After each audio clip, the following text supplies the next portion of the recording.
ఈ cinema hit అయింది, దానిగా వస్తాయి మూవీ తర్వాత చేసుకుందామని బిజీ స్పీడప్ చేసుకోలేదు లైఫ్లో. కెరీర్ని బిల్డ్ చేసుకోవడం నాకు తెలియలేదు అనమాట. అది పెద్ద మైనస్ అండి, అది మాత్రం నా లైఫ్లో పెద్ద మైనస్. బట్ ఇప్పుడు ఫీల్ అవ్వను, అప్పట్లో అనుకునేదాన్ని. అందరూ అనేవాళ్ళండి ఇండస్ట్రీలో పెద్ద పెద్ద ఆర్టిస్టుల దగ్గర నుంచి, పెద్ద పెద్ద డైరెక్టర్స్ దగ్గర నుంచి, మీరు చాలా బాగున్నారండి, మీతో మేము కలిసి పనిచేయలేదని చాలామంది హీరోస్ చెప్పారు.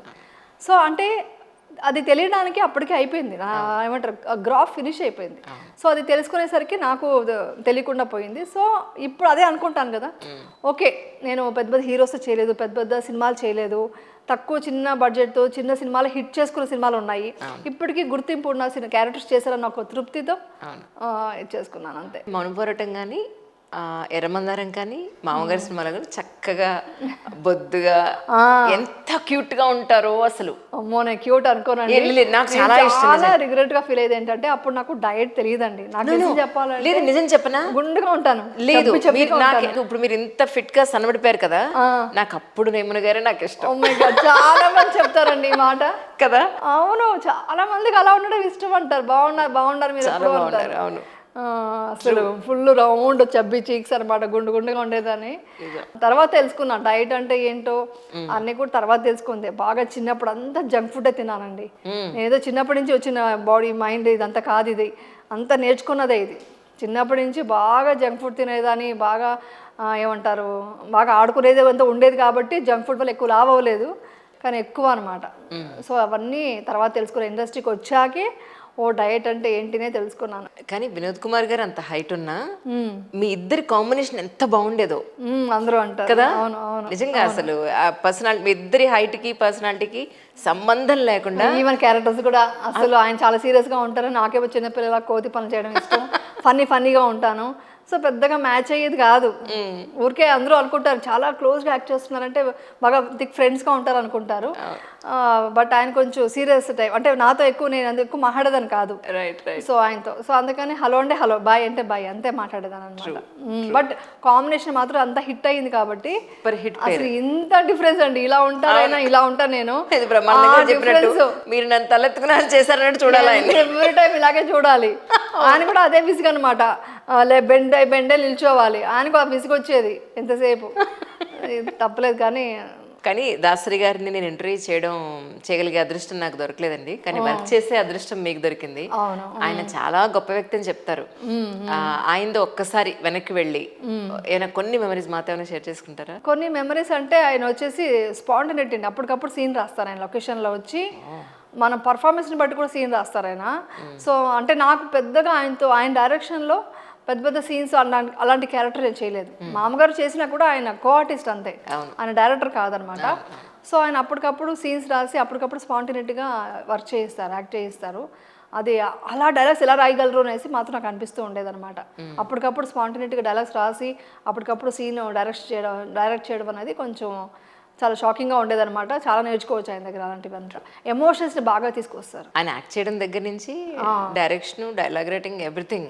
ఓ మై గాడ్, అప్పట్లో ఆయన సినిమాలు అంటే అద్భుతం అని చెప్పాల్సిందే. అవునండి. కానీ మీ ఇంటర్వ్యూస్ చూసినప్పుడు, మీరు మాట్లాడే విధానం చూసినప్పుడు, ఒక యాక్ట్రెస్ అనేది ఒక్క సెకండ్ పక్కన పెడితే నాకు మీలో నేను చూసింది ఏంటంటే you are great human being. ఒక మంచి కూతురు, మంచి వైఫ్, మంచి అమ్మ. సొసైటీ గురించి ఎక్కువ ఆలోచించి మనసుని పాడు చేసుకుని ఎప్పుడు బాగుపడతారన్నట్టుగా ఉంటుంది. మేము సీరియస్లీ చెప్పనా, మీరు ఇంతసేపు సినిమా గురించి అడుగుతుంటే ఐఎమ్ నాట్ ఫుల్ఫిల్గా మాట్లాడడం అంటే ఏంటి, నా గురించి చెప్పుకోవడం, మన ఎక్స్పీరియన్స్ చెప్పుకోవడం ఎందుకు అనే మైండ్ లాగుతుంది. థ్యాంక్ గాడ్ మీరు ఇమీడియట్గా షిఫ్ట్ అయ్యారు ఇటు. మీరు నన్ను యాజ్ అన్ యాక్ట్రెస్గా మాట్లాడడానికంటే మీరు చెప్పిన అదే మాట ఒక తల్లిగా, ఒక సిస్టర్గా, ఒక ఫ్రెండ్గా నాతో మాట్లాడితే నేను ఎక్కువ విషయాలు మీతో షేర్ చేసుకుంటాను. అంటే ఎంత అంటే ఇన్ఫర్మేటివ్గా ఉండాలి, నేను చూసేది కూడా ఇన్ఫర్మేటివ్ ఉన్న విషయాలే చూస్తుంటాను అనమాట. సో నాకు అది ఇష్టం అనమాట ఎక్కువ. అంటే నా జ్ఞానాన్ని నేను ఏదైతే తెలుసుకున్నానో అది 10 మందికి తెలియాలి, ఇది నా మైండ్ సెట్ వచ్చేసిందండి ఇప్పుడు. ఇదంతా ఒక 10 yearsలోనే వచ్చింది, ఇవంతా ముందు లేదు, ముందు నాకు తెలియదు. ఇవన్నీ తెలుసుకున్నాను కదా, ఇది తెలుసుకున్న విషయం అందరికి చెప్పాలి అనే ఆతృత ఎక్కువ ఉంటుంది. అందుకనే సినిమా గురించి అనగానే సినిమా ఎందుకండి, ఈ విషయం మాట్లాడదాం. నిజం, ఇంటర్వ్యూ అడిగినప్పుడు యమున గారు మాట అన్నారు, సినిమాల గురించి అందరికీ తెలుసు కదండి, నిజంగా జనాలకు పనికొచ్చే ఒక మంచి కాన్వర్జేషన్ చేద్దామని. నిజంగా చాలా ఇంటర్వ్యూల్లో ఫిల్మ్ ఇండస్ట్రీ తన కెరీర్ గురించి చాలాసార్లు మాట్లాడున్నారు. అవి ఏవి ఇందులో డిస్కస్ చేయదలుచుకోవాలి. ఒక ఇంట్రెస్టింగ్ టాపిక్తో మేము ముందుకు వద్దామనే ఉద్దేశంతో, అంతే కదండి? యా షూర్ అండి. మీకు ఇద్దరు ఆడపిల్లలా? మీకు అవును. నిజంగా తల్లికి ఇద్దరు ఆడపిల్లలు ఉంటే ఇన్సెక్యూరిటీ ఉంటుందండి?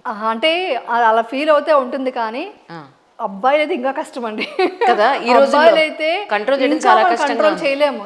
ఎందుకంటే అబ్బాయిలు ఉన్న వాళ్ళని చెప్తుంటారు, అమ్మ మీరు అదృష్టవంతులు, అమ్మాయిలు ఉన్నారు మీకు అంటుంటారు. నేను అనేది ఏంటంటే అబ్బాయి అయినా అమ్మాయి అయినా కూడా మనం చిన్నప్పటి నుంచి ఎప్పుడైతే మనం ఏమంటారు కన్సీవ్ అవుతామో అక్కడి నుంచే మనం మదర్గా మారిపోవాలి. అక్కడి నుంచే మనం ఒక టీచర్గా మారిపోవాలి, ఒక స్పీకర్ లాగా, మోటివేషన్ స్పీకర్ లాగా మారిపోవాలి. ఒకప్పుడు అలా అవసరం లేదండి. ఇప్పుడు మేము చిన్నప్పుడు అంతా మాకు అవసరం లేదు. మా అమ్మ నలుగురితో అలా పెంచేశారు, అలా బతికేసాము. ఇప్పుడు ఏంటంటే పాపం నిజంగా పిల్లల గురించి నాకు ఎక్కువ బాధపడతారు. వాళ్ళకి సోషల్ మీడియా ఎక్కువైపోయిందండి, చేతిలోకి మొబైల్ వచ్చింది. ఇప్పుడు మా చిన్నప్పుడు మొబైల్ లేవు, ఏమీ లేదండి. టీవీ కూడా తర్వాత వచ్చింది. మా చిన్నప్పుడు అంతా టీవీ లేదు. మేము బాగా రోడ్డు మీద ఆడుకునేవాళ్ళం, మట్టిలో ఆడుకునేవాళ్ళం. తర్వాత మాకు ఎందుకు మాకు కేరింగ్ ఎందుకు, మదర్ వచ్చి కూర్చొని నువ్వు ఇలా చదువుని చెప్పాల్సిన అవసరం లేదు, ఏది లేదు. అలా ఆడుకుంటూ ఎండలో తిరుగుతూ వర్షం తడిచేవాళ్ళం, చలి అన్నీ బేర్ చేసామన్నమాట. ఇప్పుడున్న పిల్లలకి ఏంటంటే చేతిలో ఫోన్ వచ్చేసింది. అది వాళ్ళ తప్పు కాదు, వాళ్ళకి చేతిలో ఫోన్ వచ్చేసింది, వాళ్ళకి వచ్చేసి అన్ని విషయాలు తెలిసిపోతున్నాయి. సో వాళ్ళకి ఏంటంటే లైఫ్ అంటే కన్ఫ్యూజన్ వచ్చేస్తుంది. సో కాబట్టి ఇప్పుడు మదర్ చాలా ఇంపార్టెంట్. మదర్ ఫాదర్ కూడా ఇద్దరు వచ్చి కన్సీవ్ అవ్వాలనుకుంటేనే ముందు, పిల్లలు కావాలనుకుంటేనే ముందు మీరు ప్రిపేర్ అవ్వాలి. వాళ్ళు ఎలా పెంచాలి అనేది చాలా ఇంపార్టెంట్. చాలా టీచర్ లాగా మనం పెంచాలండి. అది కూడా ఏంటి స్ట్రిక్ట్గా ఉన్న టీచర్ కాదు, ఫ్రెండ్లీగా ఉండాలి. అది చాలా పేషెన్స్. అదే కదా, పేషెన్స్ ఉండాలి. మదర్కి పేషెన్స్ చాలా ఇంపార్టెంట్. ఇప్పుడు ఇంత ఆఫీస్లో మనం బయట షూట్స్ అన్నీ చేసుకుని, అంటే మీది ఒక టైప్ ఆఫ్ కెమెరా వర్క్, నాది ఒక type of camera work, but A women అయినా బయటకు వచ్చి వర్క్ చేసి ఎన్నో స్ట్రెస్ల మధ్యలో ఎంత ఫిజికల్ మెంటల్ స్ట్రెయిన్ లో వెళ్ళి ఇంటికి వెళ్ళి అది ఎక్కడా ఫ్రస్ట్రేషన్ పిల్లల మీద చూపించకుండా, ఫ్యామిలీ మెంబర్స్ మీద చూపించకుండా, మొత్తం అంతా ఇలా అట్టు తిరిగేసినట్టు మారిపోయి కామ్ అయిపోయి వాళ్ళకి తగ్గట్టుగా మనం మాట్లాడి ఎంత మెంటల్ స్ట్రెస్ అంటే చాలా స్ట్రెస్ ఉంటుంది. మీరు మన గురించి ఆలోచిస్తున్నారు, మీరు లోయర్ మిడిల్ క్లాస్ లో ఉన్న ఒక లేడీ గురించి ఆలోచించండి. వాళ్ళకి ఏ మాత్రం సపోర్ట్, ఇంట్లో కిచెన్ లో కూడా హెల్ప్ చేసే వాళ్ళు ఉండరు. పిల్లలకి ఫుడ్ పెట్టాలి, నైట్ ఏ టైంకి వచ్చినా అప్పుడు వచ్చి వంట చేసిన వాళ్ళు ఎంతోమంది నేను చూసానండి. నేను ఎప్పుడు అందుకే మహిళల గురించి ఎక్కువ సపోర్ట్ చేస్తాను. ఈవెన్ షూటింగ్స్ ప్లేస్లో కూడా లేడీస్ అంటే ఎక్కువ రెస్పెక్ట్ నాకు, అంటే ఎక్కువ వాళ్ళని బాగా కేర్ తీసుకోవాలని నేను చెప్తుంటాను. ఎందుకంటే వాళ్ళు ఎంత కష్టం ఉంటుందంటే, ఇప్పుడు మనకంటే అట్లీస్ట్ మనకు ఒక సర్వెంట్ అన్నా ఉంటారండి, అవును కదా, హెల్ప్ చేసి పెడతారు. వాళ్ళ పరిస్థితి నేను చూసానండి. వాళ్ళు ఇప్పుడు ఈవెన్ మా ఇంటికి వచ్చే వాళ్ళు కానీ, షూటింగ్ స్పాట్లో లేడీస్ ఉంటారు కదా, వాళ్ళు ఇప్పుడు నిజంగా చెప్తాను, జెంట్స్ చాలా మంది వర్క్ చేయట్లేదంటండి, తాగేసి పడుకుంటున్నారంట. వాళ్ళు లేడీస్ వచ్చి పని చేసి ఆ డబ్బులు తీసుకెళ్ళి మళ్ళీ అతనితో గొడవ పడుతూ పిల్లల్ని చదివించుకుంటూ వాళ్ళ పిల్లలకి వండి పెట్టాలి. నైట్ వెళ్ళి వండి పెట్టి ఎప్పుడు పడుకుంటుంది. ఫిజికల్ ఎంత స్ట్రాంగ్ ఉండాల్సి వస్తుందండి, వాళ్ళకి అవుతుందా?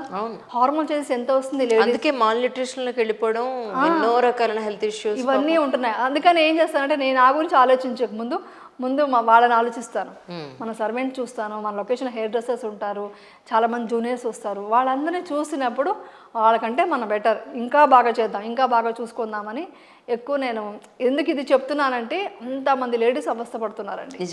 నిజంగానే ఒక ఇంట్లో ఫ్యామిలీ సపోర్ట్ కొంచెం ఉంటే కానీ వాళ్ళు ఇది సర్వైవ్ అవ్వలేరు అనమాట. ట్రూ. సో ఇది అన్నీ మారాలి. యాక్టివిస్టులు చాలా మంది చెప్తుంటారు, అబ్బాయికి ఇలా ఉండాలి, డూస్ అండ్ డోంట్స్ చెప్పండి అని అంటారు.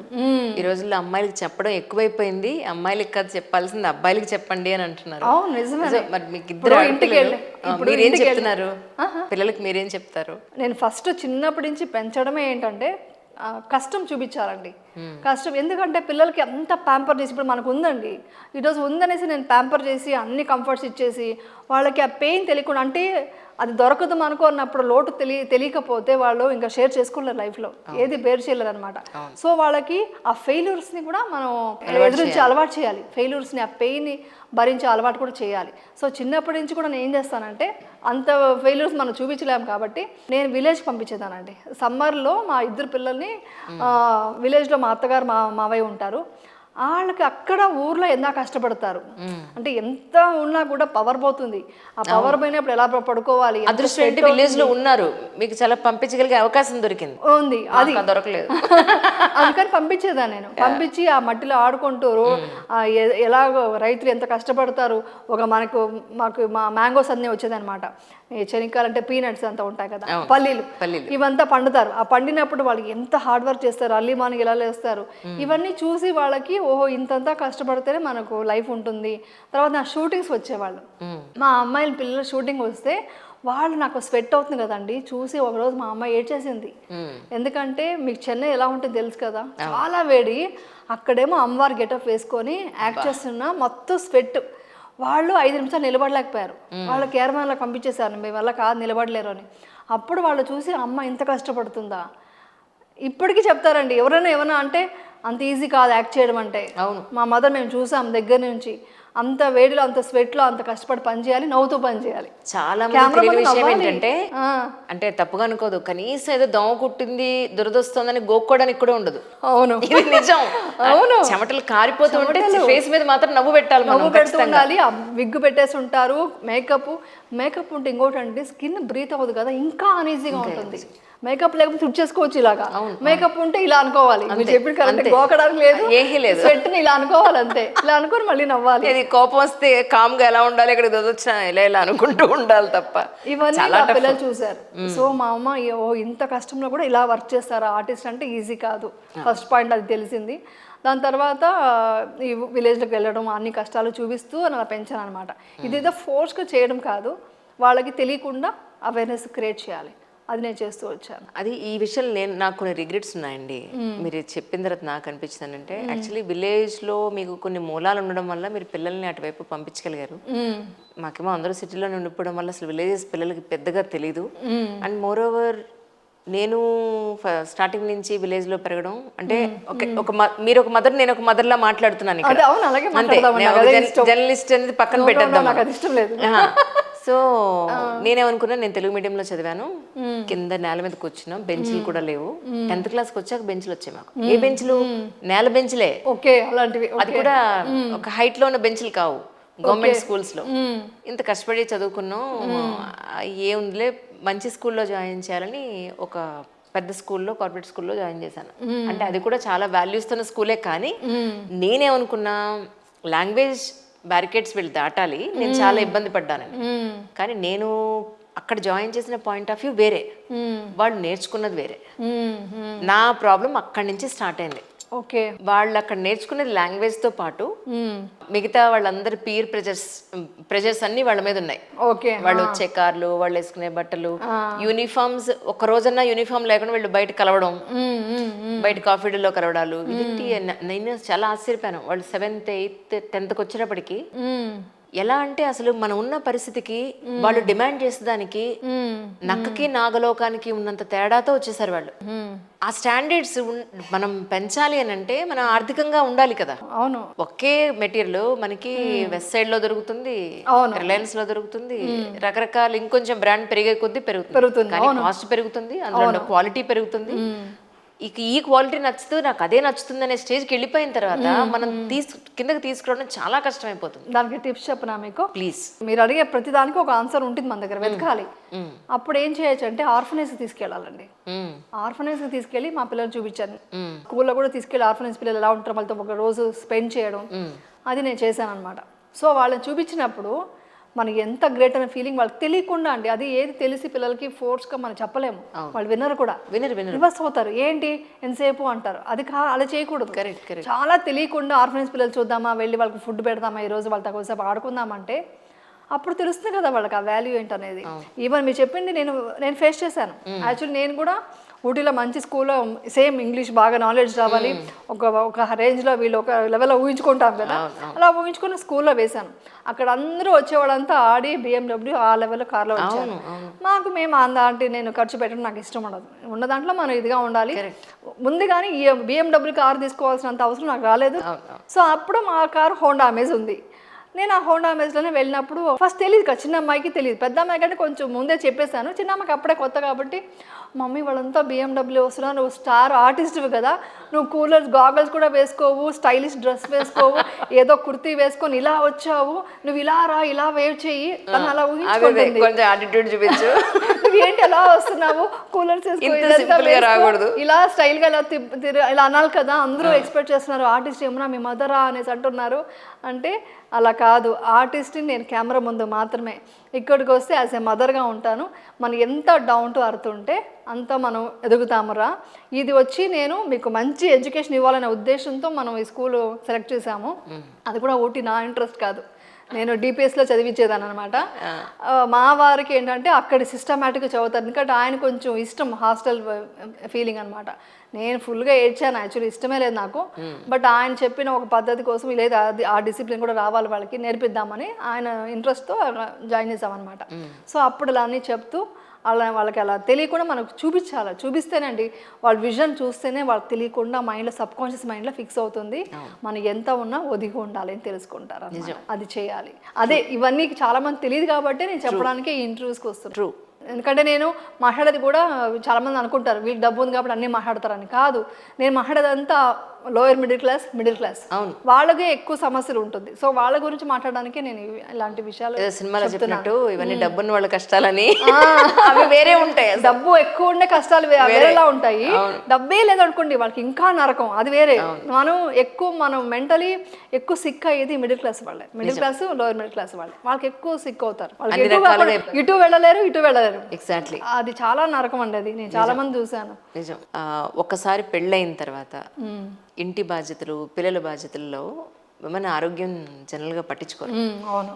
మళ్ళీ వాళ్ళు ఎప్పుడో సిక్ అయిపోయిన తర్వాత హిమోగ్లోబిన్ ఇంత పడిపోయిందా అని కాసేపు వాళ్ళంతటా వాళ్ళే కాన్సన్ట్రేట్ చేసుకోవాలి. ఎవరన్నా పట్టించుకునే వాళ్ళు ఎవరన్నా దొరికారు ఇంట్లో అంటే అది ఎక్కడో అక్కడక్కడ 100 మందిలో ఒక 10 మంది దొరికితే చాలా ఎక్కువ. అంటే పిల్లో, అత్తగారు, తల్లో, లేకపోతే వాళ్ళ హస్బెండ్ పట్టించుకుని నువ్వు తిను, అసలు నువ్వు తిన్నావా లేదా, అసలు నువ్వు నిద్రపోతున్నావా లేదా, నీ అవసరాలు ఏంటని తెలుసుకునేది ఓన్లీ 10%. సో ఆ పాయింట్లో మీరు ఏం చెప్తారు? యాక్చువల్లీ చెప్పాలంటే మా మదర్ ఒక్కరే నన్ను తిన్నావా అని అడిగేవాళ్ళు, మా హస్బెండ్కి అలవాట్లేదు. నాకేమో ప్యాంపర్ చాలా ఇష్టం, గోరు ముద్దలు పెట్టి అమ్మ తినిపించేవాళ్ళు మా మదర్కి. అలా పెరిగిన దాన్ని ఒక్కసారిగా ఈ లైఫ్లోకి పెళ్ళైన తర్వాత, ఇది మా వారు కూడా తెలుసు కాబట్టి ధైర్యంగా చెప్పగలను. ఆయన ఒకరోజు నేను సాటర్డే అని మధ్యాహ్నం వస్తానమాట, అప్పుడు సాఫ్ట్వేర్కి వెళ్ళకముందు వేరే వర్క్ చేసేవాళ్ళు అనమాట. అప్పుడు సాటర్డే మధ్యాహ్నం వస్తారంటే నేను వెయిట్ చేస్తున్నాను ఎక్సైట్మెంట్తో, భోజనం చేయకుండా. హస్బెండ్ అంటే మనం సినిమా ఇన్ఫ్లుయెన్స్ చాలా ఉంటుంది, అందరూ అనుకుంటారు వీళ్ళకి ఏముందని.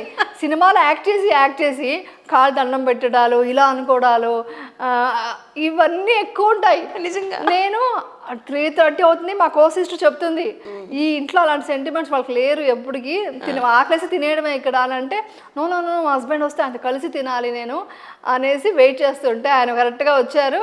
డైరెక్ట్గా భోజనం మా కో సిస్టర్ పెట్టింది, నేను అలా అన్నీ సర్దుతున్నాను, చూస్తున్నాను, అని తినడం స్టార్ట్ చేశారు. స్టార్ట్ చేశాక ఇలా ఫీల్ అయిపోతే అప్పుడు మా కో సిస్టర్ వచ్చి ఇప్పుడు తింటావా అని అడిగింది. తింటాను ఇంకా అన్నాను.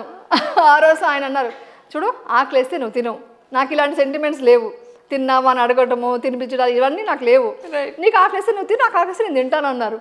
ఆ రోజు నుంచి ఈ రోజు వరకు ముందు నేను తిన్నాకే మా ఆయన భోజనం పెడతారు, అలా అయిపోయింది. సో తిన్నామని అడిగేవాళ్ళు అవకాశం ఇవ్వలేదు నేను మా ఆయనకి. ఇది ఫన్నీగా అయినా చాలా బాధపడ్డాను అప్పట్లో, నిజం చాలా బాధపడ్డాను. ఒక ఏజ్ తర్వాత మనం మారుతాం ఆ విషయంలో. ఆ పెళ్ళైన ఆ 4-5 years లో మారమంటే కష్టం, ఎక్స్పెక్టేషన్స్ భయంకరంగా ఉంటాయి. అస్సలు కన్సీవ్ అయింది ఇప్పుడు దాకా ఇది చెప్పలేదు, మీరు ఇవన్నీ తీసుకొస్తున్నారు చెప్తున్నాను. ఫస్ట్ టైం కన్సీవ్ అయినప్పుడు మన సినిమాలు ఎలా చేస్తుంటామండి, ఇప్పుడు ఎర్ర మందరం సినిమా ఉంది, ఆ మ్యాంగో తీసుకొచ్చి ఇలా చూపిస్తూ ఇలా సిగ్గుపడుతూ తింటూ ఇలా వెళ్ళడం ఉంది. ఇలాంటి సీన్లు మా అమ్మగారు సినిమాలో కూడా ఇలా ఎత్తుకుని ఇలా తిప్పుతాడు అనమాట. మనం అలా యాక్ట్ చేసి మన మైండ్లో లైఫ్ అంటే ఇదే అని మనము ఫిక్స్ అవుతాం. మీరు యాక్ట్ చేసి అనుకుంటున్నారా? యాక్ట్ చేయకపోయినా అమ్మాయికి ఫ్యాంటసీ ఉంటుంది, నిజంగా ఉంటుంది. సినిమా చూసే నాకు కూడా సినిమా ఇన్ఫ్లుయెన్స్ చూసి అవన్నీ ఉంటాయి, చాలా ఉంటుంది. నేను హాస్పిటల్కి వెళ్ళాను, చెక్ చేశాక కన్సీవ్డ్ అని చెప్పారు. బయటకు వచ్చి ఏమండి అని అంటున్నాను, అది సిగ్గుపడుతున్నాను. కన్సీవ్ అంటే oh good, congrats, all the best, వెళ్దామా ఇంకా, అదేం తీసుకోవాలి స్క్రిప్ట్ అంటే ఏదో ఒక రెస్పాన్సిబిలిటీతో మాట్లాడుతున్నారు. నాకు రెస్పాన్సిబిలిటీ వద్దు, ఐ వాంట్ సంథింగ్ అని మనకు అదే ప్రేమ. అది ఆయన రెస్పాన్సిబుల్ పర్సన్. అందుకే ఆయన అంటాను మిలిటరీ మ్యాన్ మీరు అంటుంటారు. నేను అన్ని చోట్ల చెప్పాను ఈ విషయం. మా మమ్మీ దగ్గరకు వచ్చి ఏంటి మమ్మీ అసలు అని అనేసి, అంటే కొంతమందికి అలా అలవాటు ఉండదు. మా మమ్మీ కొంచెం అన్ని ప్యాంపర్ చేయడం అనేది ఇష్టం అనమాట. మా మదర్ అలా కూల్ చేశారనమాట. మా ఫ్రెండ్కి ఫోన్ చేశాను, చేస్తే కన్సీవ్ అంటే కంగ్రాట్స్ అని చెప్పింది. అని చెప్పిన తర్వాత ఏమన్నారు మీ ఆయన అంది. ఏముంది మామూలుగా మెడికల్స్ ఏం తీసుకోవాలి ప్రికాషన్స్ చెప్పారు ఒక డాక్టర్ లాగా, అంతే, ఏం రియాక్షన్స్ లేదంటే ఏంటి నీకు మ్యాంగోస్ తినిపించి ఇలా తిప్పుతారు అనుకున్నావు సినిమాలో లాగా అని మొత్తం కనిపించిన వాళ్ళకంతా చెప్పడం స్టార్ట్ చేసింది. ఇది ఇప్పటిదాకా ఎవరికి చెప్పుకోలేదు. నిజం, మా ఆయన కూడా తెలియదు విషయం. ఆయన కూడా ఇప్పుడే చూస్తారు ఇప్పుడు ఇంటర్వ్యూలో. అసలు అలాంటివి అనమాట. సో ఇంకేం అడుగుతారండి, తిన్నావా అని సపోర్ట్ అనేది. నిజం. నేనే పెరిగా, నేనే తెలుసుకున్నా, నన్ను ప్రేమించుకోవడం స్టార్ట్ చేశాను తర్వాత. కానీ ఈ సెల్ఫ్ లవ్ అనేది ఈ మధ్య ఎక్కువ వినపడుతుందండి. ఎందుకంటారు? కారణం ఏంటి? సెల్ఫ్ లవ్ అంటే ఏంటంటే అండి, ఇప్పుడు మనం తిన్నామని అడగలేదు అనుకోండి, మనం ఇంకా తగ్గిపోతాము. మనకి ఏంటంటే మనకు లేడీస్ కున్న పెద్ద మైనస్ ఏంటంటే వాళ్ళని నువ్వు బాగున్నావు ఇలా అలాంటి మాటలు, ఏ వంట బాగా చేసావు ఇవి ఎక్స్పెక్ట్ చేస్తారండి పిల్లల దగ్గర కానీ హస్బెండ్ దగ్గర. అది రానప్పుడు వాళ్ళకి చాలా ఫీల్ అయిపోతారు. అప్పుడు ఏంటంటే మన సెల్ఫ్లో ఓకే నేను మంచిగా ఉన్నాను, నేను మంచిగా చేస్తున్నాను, చూసుకుంటున్నాను, అప్పుడు మనం సెల్ఫ్ లవ్ లేకపోతే మనం ముందుకు వెళ్ళలేము ఇంకా లైఫ్లో. సో అది కంపల్సరీ ఇంపార్టెంట్. లేడీస్కి అయితే ఒక ఏజ్ తర్వాత ఇవన్నీ ఉండాలి. నేను అందుకనే చాలామంది చెప్తుంటాను, అంతా పిల్లల కోసం చేయండి, బట్ మెయిన్గా వచ్చేసి ఎనర్జెటిక్గా ఉండండి. ఎవరు చూడరండి, ఎవరు అంటే తప్పని కాదు, ఎవరు బిజీ వాళ్ళ లైఫ్ ఉంటారు. పొద్దున హార్మోన్ చేంజెస్ ఇప్పుడు థ్యాంక్ గాడ్ నాకు ఎక్కువ నేను ఫేస్ చేయలేదు, కానీ మా ఫ్రెండ్స్ అంతా ఫేస్ చేసినప్పుడు చూసి నాకు భయం వేసింది. వాళ్ళ డిప్రెషన్కి వెళ్ళిపోవడం, సపోర్ట్ చేయలేదు మాకు అనడం, బాధపడటం, ఎవరు అర్థం చేసుకోవట్లేదు ఇంట్లో అనడం, ఇవన్నీ చాలా ఫేస్ చేస్తున్నారు. సో హెల్త్ బాగా చూసుకోవాలి, మన సెల్ఫ్లో ఉండాలి. ముందుగా మైన్గా ఫైనాన్షియల్గా లేడీస్ ఎప్పుడు స్ట్రాంగ్గా ఉండాలండి. ఉండకపోతే నేను చెప్పేంత మిడిల్ క్లాస్ గురించేనండి. అంతే వాళ్ళకి ఏంటంటే రేపు పొద్దున్నే ఎవరి దగ్గర చేయి చాపి పిల్లల దగ్గర అడగలేరు, ఇటు హస్బెండ్ దగ్గర అడగలేరు. సో కొంచెం అందుకే ఇండివిజువాలిటీ ఉండాలి, ఇండిపెండెంట్గా బ్రతకాలి ఒక లేడీస్ ఈ కాలంలో. అది ఇంపార్టెంట్ అండి. అప్పుడంటే అలా కాదండి, హస్బెండ్ తీసుకొచ్చి ఇచ్చేవాళ్ళు, ఇవి వంట చేసి పెడితే చాలు. ఇప్పుడు అలా కాదు, బయట వెళ్ళి వర్క్ చేయాలి, పిల్లలను చూసుకోవాలి, ఎనర్జీ ఎక్కువ కావాలి. ఒక ఆది పరాశక్తి ఇలా ఉండాలండి లేడీ అంటే ఈ రోజుల్లో 100% అలా ఉండాలి. ఇంతకీ మీరు ఇంత సన్నగా ఉన్నారు, మీరు ఏం తింటున్నారు నాకు చెప్పండి ఫస్ట్. ఇంటర్మీడియట్ ఫాస్టింగ్ అండి. ఇంటర్మీడియట్ అది ఇప్పుడే ఒక 6 months ముందే స్టార్ట్ చేశాను. అది కాకుండా కూడా నాకు హెల్తీ ఫుడ్ తినాలి అనేది ఒక ఇంట్రెస్ట్ అనమాట. హెల్త్ అంటే చాలా ఇంట్రెస్ట్ అనమాట. ముందంతా లేదులేండి. నా పెళ్ళైనప్పుడు మా వారు కరెక్ట్గా సన్నగా ఉండేవాళ్ళు. ఇప్పుడు సన్నగా ఉన్న వాళ్ళు ఇంక లావ్ అయిపోతావు ఏదో అన్నారు. ఆయనకి లావ్ అయిపోతే ఇష్టం ఉండదు. ఆయన ఛాలెంజ్ కోసం నేను ఎక్సర్సైజ్ చేసేదాన్ని. అందుకని నేను చెప్తూ ఉంటాను, నేను ఇలా సన్నగా ఉండడానికి కారణం మెయిన్ మా ఆయన అండి. ఎస్, ఆయన ఎప్పుడు ఆయనకి నచ్చదు అనమాట. లావ్ అయిపోతు, చూడు ఎలా లావ్ అయిపోతున్నావు అని అన్నారు అనుకోండి, ఇమ్మీడియట్గా నేను డైట్ స్టార్ట్ చేసేదాన్ని. ఫస్ట్ అలా స్టార్ట్ అయింది. బట్ డీప్ నాకు న్యూట్రిషన్ అంటే ఏంటి, గట్ హెల్త్ అంటే ఏంటి, ఇవన్నీ వచ్చి నేను ఈ మధ్య యూట్యూబ్ వల్లే తెలుసుకున్నానండి. యూట్యూబ్లో అది కూడా నేను ఎవరైనా చెప్తే విన్నానండి. డాక్టర్స్ ప్రొఫెషనల్ చెప్పినప్పుడు డెఫినెట్గా అది మనకు మంచిగా ఉంటుంది. వాళ్ళు నమ్మాలి మనం, వాళ్ళు చెప్పే పాయింట్స్ మనం తీసుకున్నప్పుడు అడాప్ట్ చేసుకున్నప్పుడు మనకి ఏంటి ఎలా వచ్చింది, మన బాడీ ఎలా రెస్పాన్స్ అవుతుందో చూసుకొని ఆ రెస్పాండ్ అయ్యేదాన్ని బట్టి మనం అలా తీసుకోవాలన్నమాట. సో నాకు అప్పుడు యూజ్ అయింది వచ్చి ఇంటర్మీడియట్ ఫాస్టింగ్ బాగా సూట్ అయింది. ఎందుకంటే ఇంక లావ్ అయిపోతారేమో, హార్మోన్ చేంజెస్ వస్తాయి అది ఇది డౌట్ ఉండింది. అప్పుడు రాకూడదు అని ఫిక్స్ అయ్యాను అనమాట. ఇంకొక విషయం చెప్పాలి మీకు, మీరు దీని గురించి అడుగుతున్నారు కాబట్టి 2016లో నేను ఒక ప్రోగ్రామ్కి వెళ్ళినప్పుడు, అంతకుముందు డ్యాన్స్ చేసినప్పుడు ఒక మనిషి నుంచి జంప్ చేశాను. జంప్ చేసి ఏం కాలేదు, ఇమ్మీడియట్గా డ్యాన్స్ చేసేసాను అనమాట. అందరూ చూసి షాక్ అయ్యారు.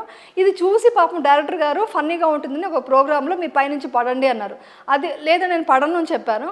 బట్ కుషన్ ఉంది కదా, పడినా ఏం కాదని కొంచెం రిలాక్స్గా ఉన్నాను. వాళ్ళు ఇవి కొంచెం ఫన్నీగా ఉంటుంది, ఇవి పడితే బాగుంటుందని టప్పని లాగేశారు, పడిపోయాను. నాకు ఆ కుషన్ ఎలా ఉందో తెలియదు. నేనే అనుకున్నా మూవీస్లో బెడ్ వేస్తారు, ఆ బెడ్ మీద పడినట్టుగా ఉంటుందనేసి లెగ్స్ ఇచ్చాను. లెగ్స్ ఇవ్వకూడదంట, బాడీ ఇవ్వాలంట. అది తెలియకుండా లెగ్స్ ఇచ్చేసరికి ఇలా లెగ్ టక్కని ఇలా అయిందండి, పట్టాన్ని విరిగిపోయింది, బోన్ విరిగిపోయింది. ఆ బోన్ విరిగిపోయింది చెప్పడానికి హైదరాబాద్లో 2-3 హాస్పిటల్స్కి వెళ్తే కరెక్ట్గా ఎవరు చెప్పట్లేదు. 2-3 డేస్లో ఏదో స్వెల్లింగ్ వచ్చింది, తగ్గిపోతుంది, ఇది నార్మల్, ఇది స్ప్రెయిన్ అయింది ఇలా చెప్పేసి కన్ఫ్యూజ్ చేస్తున్నారు. ఎక్స్రే తీస్తే కూడా ఎక్స్రేలో అవుతా తెలియదంట. కరెక్ట్గా ఎవరు డాక్టర్ చెప్పలేదండి. నేనేమో 3-4 డేస్లో వచ్చేస్తానండి నాకు షూటింగ్ డిస్టర్బ్ అయిందని బాధ ఎక్కువ ఉంది నా లెగ్ కంటే. అయ్యో డిస్టర్బ్ అయిపోయింది, నేను షూటింగ్ వెళ్ళాలని 2-3 డేస్ అండి రెస్ట్ తీసుకుంటానని ఐస్ ఎక్కువ పెట్టడం వల్ల స్వెల్లింగ్ ఎక్కువ రాలేదంట. లెగ్ ఇలా పెట్టుకొని డాక్టర్ చెప్పినట్టుగా చేస్తున్నాను కదా, స్వెల్లింగ్ రాలేదంటే ఏమి బోన్ ఏమి అయి ఉండదు అనేసి వదిలేశారు. తర్వాత 1 వీక్ తర్వాత తెలిసింది, నాకు స్కాన్ చేశారు. ఆ స్కాన్లో తెలిసింది ఎయిర్లైన్ క్రాక్ ఉంది. ఎయిర్లైన్ క్రాక్ కాదు, బోనే క్రాక్ అయింది. అయ్యో, ఆ విషయం అప్పుడు తెలిసింది. నేను అన్నారు 1 వీక్ ఎలా భరించావు అంటే, ఏదో షూటింగ్ చేసేయాలనే థాట్లో ఉన్నాను. అప్పుడు మా చిన్నమ్మాయి కూడా ఇక్కడ హాలిడేస్లో ఉందన్నమాట. సో అక్కడి నుంచి ఏం చేశారు, మా వారు ఫస్ట్ బెంగళూరు హాస్పిటల్ తీసుకెళ్దామని తీసుకెళ్ళి ఆపరేషన్ చేయాలి అంటే ఫుల్ ఏడ్చేసాను. అయ్యో, మొత్తం స్క్రూ వేయాలి, ఇంకా మామూలు కట్టు కూడా కాదు, స్క్రూ వేసి ఆపరేషన్ చేసి మళ్ళీ కట్టు వేయాలి, షూటింగ్ లేదు ఇంకా 2 months అని చెప్పేశారు. April 4th అలా జరిగిందనమాట. సో అది 2 months రెస్ట్ అని చెప్పేశారు. సారీ ఫుల్గా ఎయిట్ చేసి అప్పుడు ఇంకా లావ్ అయిపోతాను కదా అది అంటే కొంచెం లావ్ అవుతారు అన్నారు. లావ్ అవ్వకూడదంటే ఏం చేయాలి అని అడిగాను. అడిగితే ఏముంది ఫిజియోథెరపీ పిలిపిస్తాను, ఏదైనా ఎక్సర్సైజ్లు ఏమైనా చేస్తారేమో, మీరు పడుకొని చేయడానికి ఏమైనా ఉందా కనుక్కోండి నాకు తెలియదు అన్నారు. డయట్ అడిగాను, డయట్ మాత్రం డాక్టరే చెప్పేశారు. ఆ డయట్ అంతా రాసుకున్నాక ఫిజియోథెరపిస్ట్ వచ్చిన తర్వాత నేను పడుకునే చేయాలి, లావ్ అవ్వకూడదు ఏం చేయాలి అని అడిగాను. అని ఇలా చూశాడు, ఇప్పుడు కాలు విరిగింది దాని గురించి ఆలోచించట్లేదు, లావ్ అవ్వకూడదు ఏం చేయాలంటే ఆవిడ అని చెప్పారనమాట. నువ్వు పడుకొని ఏమేమి చేస్తావు అన్ని ఎక్సర్సైజ్ చేయమన్నారు. యాప్స్ చేయొచ్చు, అవును, యాప్స్, సైడ్ బెండింగ్స్, ఇదండి ఈ ప్లేస్ ఏమంటుందని పాదల పైన ఒక బోన్ అనమాట. ఆ బోన్ విరిగింది, అది చాలా లేట్ అవుతుంది అనమాట. సో ఇది అవ్వడానికి. తర్వాత వచ్చేసి డాక్టర్ చెప్పారు ఇలా ఎక్సర్సైజ్ చేసుకోవచ్చు అది ఇది అన్నారు. ఇంటికి రాగానే డైట్ స్టార్ట్ చేశాను. డైట్ అప్పుడు నేను నాన్ వెజ్ తినను, మామూలుగా జనరల్గా నాన్ వెజ్ తిని ఇప్పుడు టోటల్గా మానేశాను అనుకోండి. నాన్ వెజ్ తినమంటారు మామూలుగా బోన్ విరిగితే, నేను నాన్ వెజ్ తినంటే వాళ్ళు డ్రమ్ స్టిక్స్ ఎక్కువ తినమన్నారు డాక్టర్. డ్రమ్ స్టిక్స్ ఎక్కువ తినాలండి, ఈ విషయం చాలా మంది తెలియదు వెజ్ వాళ్ళకి. డ్రమ్ స్టిక్స్ డైలీ ఉడికించి ఫుల్గా తిన్నాను, అది బాగా ఇది హీల్ అవుతుందంట. ప్లస్ ఈ కరివేపాకు పౌడర్ అనేది, ఫుడ్ వెజిటబుల్స్ బాగా తిని ఎక్సర్సైజ్ మార్నింగ్ ఒక 1/2 hour, ఈవినింగ్ ఒక 1/2 hour పడుకొని యాప్స్ చేశాను. యాప్స్ కూడా ఎలాగా, నేను బెడ్ నుంచి కిందకి రాలేను కదా, అప్పుడు మా అమ్మాయి చేయి పట్టుకొని బ్యాలెన్స్ చేసి ఆ వాకర్ నుంచి ఒక స్టూల్ వేసుకొని స్టూల్ మీదకు షిఫ్ట్ అయ్యి స్టూల్ నుంచి మళ్ళీ యోగా మ్యాట్ మీదకి వెళ్ళి పడుకొని 1/2 hour చేశాక పాప మా అమ్మాయి హాలిడేస్ కదా ఆ టైంలో పాపం చాలా కేర్ తీసుకున్నారు, చాలా సపోర్ట్ చేశారు ఇద్దరు. అప్పుడు వచ్చి మళ్ళీ వాళ్ళు ఫుడ్ తెచ్చి ఇచ్చేవాళ్ళు, తినేసి ఆ టైం కూడా సినిమాలు చూసుకుంటూ ఫుల్గా ఎంజాయ్ చేస్తూ వీళ్ళు ఎక్సర్సైజ్ చేసుకొని అలా క్యూర్ చేసుకొని షూటింగ్ వచ్చాను. June 12th వచ్చాను అనమాట. వస్తే వీళ్ళంతా ఏం చేశారు, బ్లౌజ్ అంతా లూజ్ చేసి పెట్టారు, అంటే లావ్ అయిపోయింటారు. బెడ్లో పడుకున్నా కదా 2 months ఫుల్గా లావ్ అయింటారంటే 2 kgs తగ్గిపోయాను. అది దానికన్నా 2 kgs తగ్గాను. డాక్టర్ షాక్ అయిపోయి ఏంటండి మీ మైండ్ ఏంటంటే, మైండ్ పవర్ అండి, ఏదైనా మనం అనుకుంటే సాధించవచ్చు అని అక్కడ ఇదైంది. 2 kgs తగ్గి వెళ్ళాను నేను, అసలు రెడ్యూస్ అయ్యి వెళ్ళాను, చేశాను. సో అలా అనమాట. సో అందుకని నేను అప్పటి నుంచి ఇంటర్మీడియట్ ఫాస్టింగ్ చేయడం స్టార్ట్ చేశాను. దాంతోపాటు ఏంటంటే మంచి హెల్తీ ఫుడ్ తినడం, అది కాకుండా లైఫ్ స్టైల్ చాలా చాలా ఇంపార్టెంట్ అండి. ఇప్పుడు అందరూ ఏమనుకుంటారంటే, నన్ను ఎవరు అడిగినా నాకు బాధేసేది కూడా అక్కడే, మీరు ఏం క్రీమ్ వాడతారు, ఏం తింటారు అని అడుగుతారు. ఏం తింటారు, ఏం క్రీమ్ వాడతారు కాదండి, లైఫ్ స్టైల్ చేంజ్ అవ్వాలి. లైఫ్ స్టైల్ అంటే ఏంటంటే ఫస్ట్ పాయింట్ ఏంటి, స్లీప్ బాగుండాలి. స్లీప్ ఎంత ఇంపార్టెంట్ అని మీకు అందరికి తెలుసు, అందరూ చెప్తారు, బట్ పడుకోరు, టైంకి పడుకోవడం. సర్కాడియం రిథం కూడా చాలా ఇంపార్టెంట్ అనమాట. ఆ సర్కాడియం రిథంలో ఏమవుతుందంటే, ఒక సన్సెట్ తర్వాత భోజనం చేయకపోవడం, ఒక టైంకి పడుకోవడం, మార్నింగ్ ఎర్లీగా లేవడం, ఇలా ఒక రిథంతో మనం ఉండడం వల్ల హార్మోన్స్ బ్యాలెన్స్ కరెక్ట్గా అవుతుంది. సో అప్పుడు స్లీప్ అన్నీ బాగుంటుంది. న్యూట్రిషన్ ఫుడ్ తినాలంటే ఆటోమేటిక్గా మీరు ఎక్సర్సైజ్ కూడా చేయాలి. దాని తర్వాత ఏంటి, ఫాస్టింగ్ చాలా ఇంపార్టెంట్. అందరూ తినడం గురించి ఆలోచిస్తున్నాం కానీ ఫాస్టింగ్ ఏం తినకూడదు, ఎన్ని అవర్స్ ఫాస్ట్ చేయాలనేది కూడా ఇంపార్టెంట్. అంటే బాడీ రిపేర్ చేసుకోవాలి కదండి, సో దానికి ఫాస్ట్ చేయాలి. ఇవన్నీ కరెక్ట్గా ఉండాలంటే మెడిటేషన్ చేయాలి. ముందు చెప్పేవాళ్ళు కాదు కానీ 100% అండి. మెడిటేషన్ అనేది ఇప్పుడే ప్రిస్క్రిప్షన్లో రాసిస్తున్నారండి, ప్రిస్క్రైబ్ చేస్తున్నారు డాక్టర్స్ అంతా. మెడిటేషన్ ఇంపార్టెంట్ అని చెప్తున్నారు. చాలా మంది నన్ను అడుగుతున్నారు, మెడిటేషన్ అంటున్నావు ఇప్పుడు డాక్టర్ రాసిచ్చారు నాకు అని అడుగుతున్నారు. అంటే అంత ఇంపార్టెన్స్ ఉంది. ఆ మెడిటేషన్ అనేది ఏంటంటే, చాలామంది ఓవరాల్గా చెప్తాను మెడిటేషన్ అంటే ఏంటని. మెడిటేషన్ అది ఏంటంటే ఊరికేలా కూర్చోవడమో, జస్ట్ ఊరికేలా అబ్జర్వ్ చేయడమో, ఏదో బ్రీత్, అదొకటే కాదండి. లోపల వచ్చి ఇన్నర్ వచ్చేసి మనకు తెలియకుండా కోపాలు, ద్వేషాలు అంతా సబ్కాన్షియస్ మైండ్లో ఎప్పటి నుంచో కూరుకుపోయి ఉంటుంది. అవన్నీ బయటకు తీయాలి మెడిటేషన్లో. అంటే ఎగ్జాంపుల్కి ఎలా చెప్తానంటే, మీరు ఒకరిని ద్వేషించారనుకోండి, ఆ ద్వేషించడం వల్ల మిమ్మల్ని మీరు తినేస్తుంది మా బాడీ.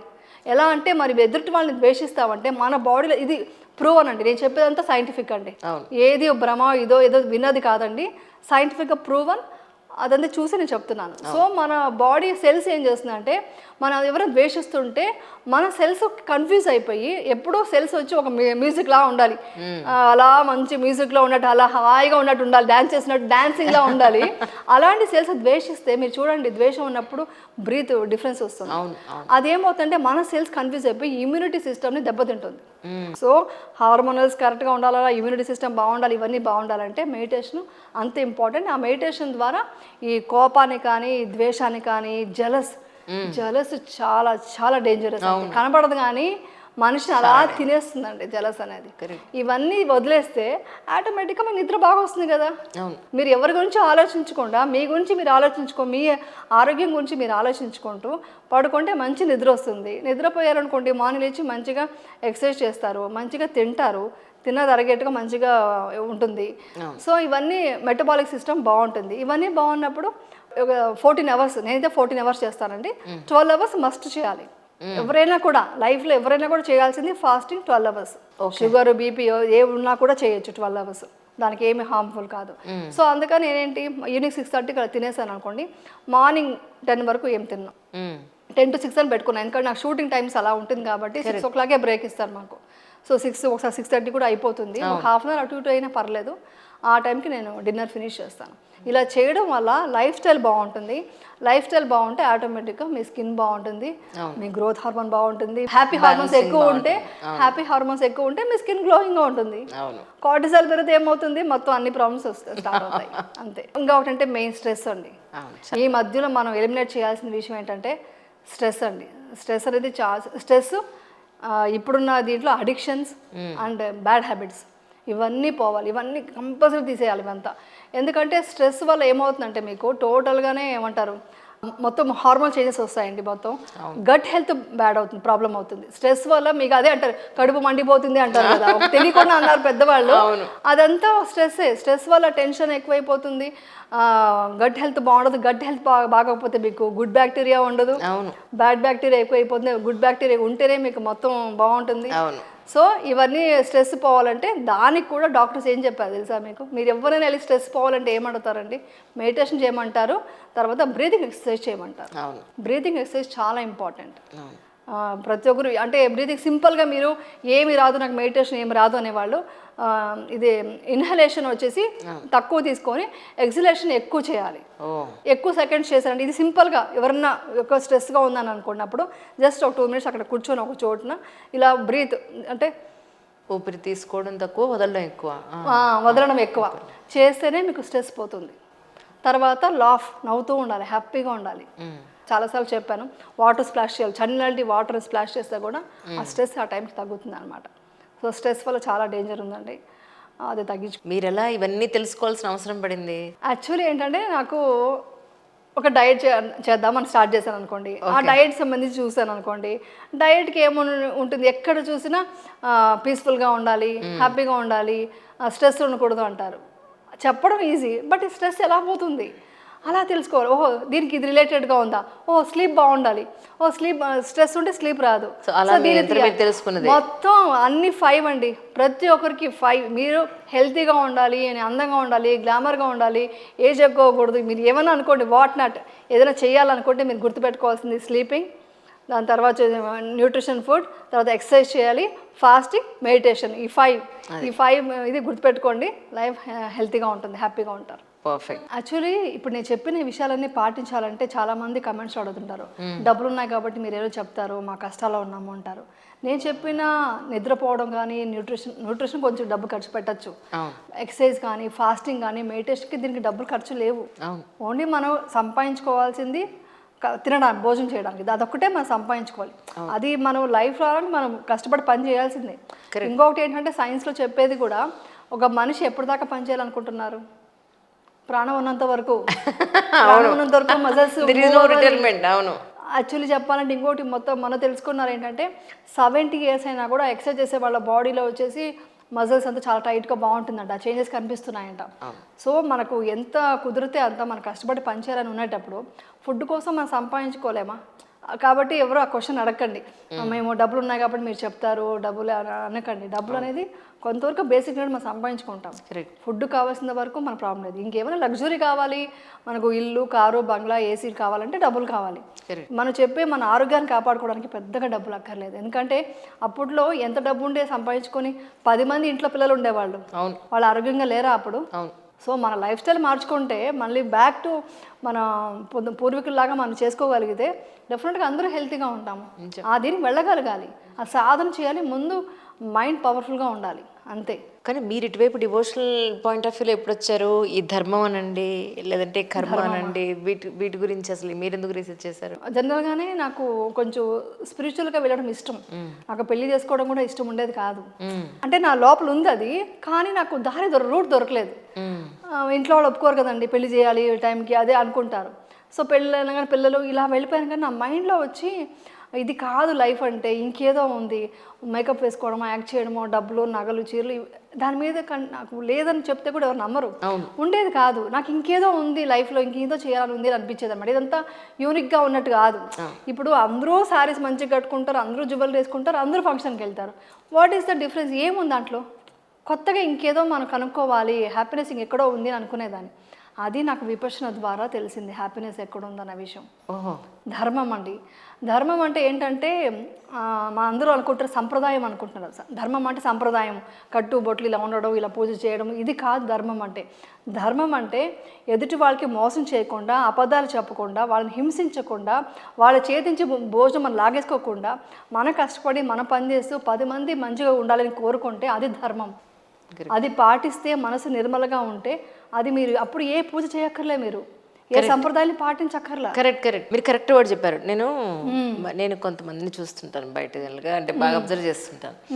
వాళ్ళు ఎప్పుడు చూసినా పక్క వాళ్ళ గురించి మాట్లాడుకోవడాలు, లేనివి గాసిప్స్ చెప్పడాలు, లేదంటే వాళ్ళ ఇంట్లోనే వాళ్ళకి అడ్జస్ట్మెంట్ అవ్వక కొట్లాడుకుని చేస్తూ ఉంటారు. తీరా చూస్తేనేమో మరి భయంకరమైన పూజలు చేసేస్తూ ఉంటారు. ఈరోజు మంగళవారం మేము కటింగ్ చేయించుకోం, శుక్రవారం కటింగ్ చేయించుకో, ఇవన్నీ చెప్తారు. అంత నియమనిష్టలతో ఉంటారు.